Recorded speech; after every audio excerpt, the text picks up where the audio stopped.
Oi, meus queridos amigos. Neste vídeo de hoje eu gostaria de ler um texto que eu escrevi a respeito do tema pobreza. A pobreza é uma das condições mais alarmantes enfrentadas pela população brasileira na atualidade. Segundo dados do IBGE de 2024 e do Banco Mundial, mais de 59 milhões de brasileiros vivem abaixo da linha da pobreza, sendo considerados pobres aqueles cuja renda per capita mensal não ultrapassa R$ 665 e extremamente pobres os que vivem com menos de R$ 209. Esses números por si só já são preocupantes, mas não retratam integralmente a gravidade da situação. Se somarmos esses dados, o número de trabalhadores informais, autônomos e aqueles que recebem apenas um salário mínimo, que com R$ 1.518 não cobre sequer 25% do necessário para suprir as necessidades básicas, o cenário se torna ainda mais dramático. Uma análise mais profunda revelaria que mais de 75% da população brasileira vive em condições economicamente desfavoráveis. Isso não se deve apenas ao endividamento crescente, mas também à alta carga tributária e à ausência de políticas públicas eficazes que impedem a ascensão social e condenam milhões à estagnação. Nesse contexto, o governo tem papel central. Ao invés de promover igualdade, torna-se muitas vezes o maior responsável pela manutenção da desigualdade social. Por meio de discursos românticos sobre a nobreza da pobreza, financiados por campanhas milionárias, ONGs, mídias e movimentos identitários, perpetua-se a ideia de que o pobre deve se orgulhar de sua condição, quando na realidade ele é cada vez mais marginalizado e instrumentalizado politicamente.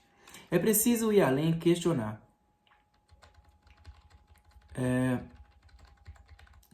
Por que parte da população insiste em transformar a pobreza em motivo de orgulho? Quando alguém afirma diante das câmeras ter orgulho de ser pobre, não estamos diante de um símbolo de resistência, mas sim de um reflexo trágico da alienação cultural fomentada por décadas de abandono educacional e manipulação ideológica. É possível de fato sentir orgulho de viver sem acesso à saúde, educação, moradia ou saneamento, de habitar locais esquecidos pelo poder público e violentos? O que há de digno em ser deixado à margem da civilização? Ainda assim, é necessário reconhecer que os pobres não devem ser culpabilizados por essa visão deturpada.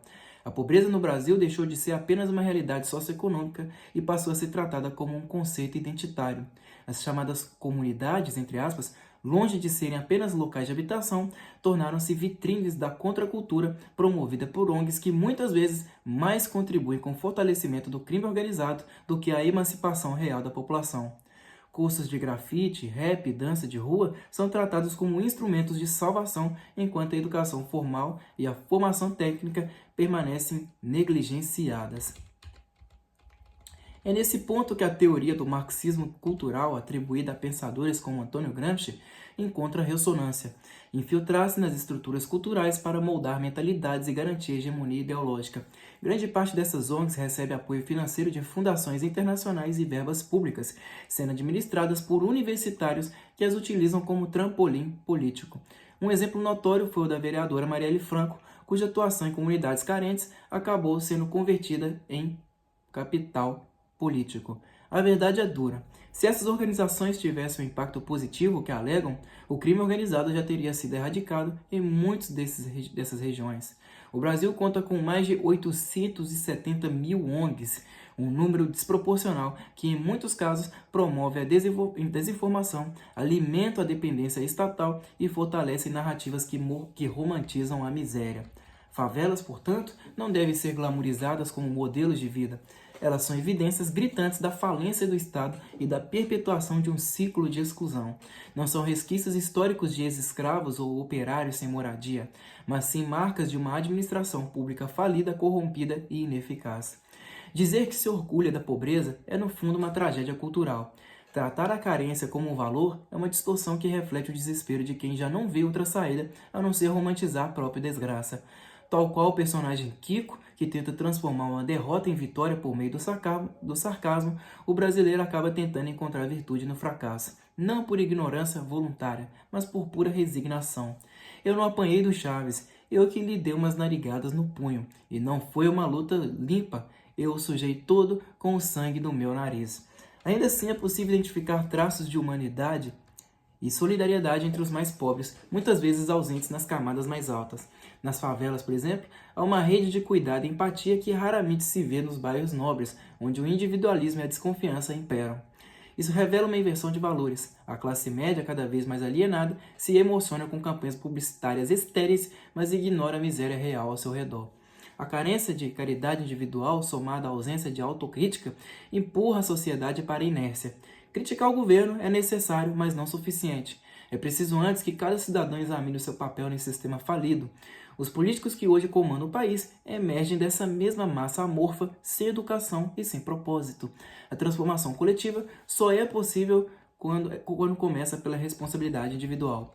Ninguém está livre de culpa, e quando todos são culpados, ninguém o é. Essa lógica perversa só favorece a manutenção do status quo. No Brasil, ri-se da tragédia como forma de sobrevivência, uma resiliência que, embora admirável, impede a ruptura com o ciclo da pobreza. A solução? Não há resposta única, mas talvez ela resida em um movimento duplo: autocrítica individual e exigência coletiva por mudanças estruturais. O amor ao próximo, a piedade e a educação são os pilares que podem transformar uma sociedade. Enquanto a educação for tratada como moeda política, manipulada por interesses eleitorais, continuará sendo um dos principais obstáculos à superação da desigualdade. Como já dizia Olavo de Carvalho, não tenho dó de pobre. A frase, ainda que polêmica, merece reflexão. O pobre brasileiro é vítima, sim, mas de um sistema que o exclui e o instrumentaliza. A verdadeira injustiça não está apenas na falta de dinheiro, mas na ausência de educação e, sobretudo, de amor. Sem isso, continuaremos a assistir ao mesmo espetáculo, governantes que exploram a miséria, elites que fingem piedade e uma população dividida entre a resignação e a revolta, sem nunca encontrar um caminho claro para a mudança.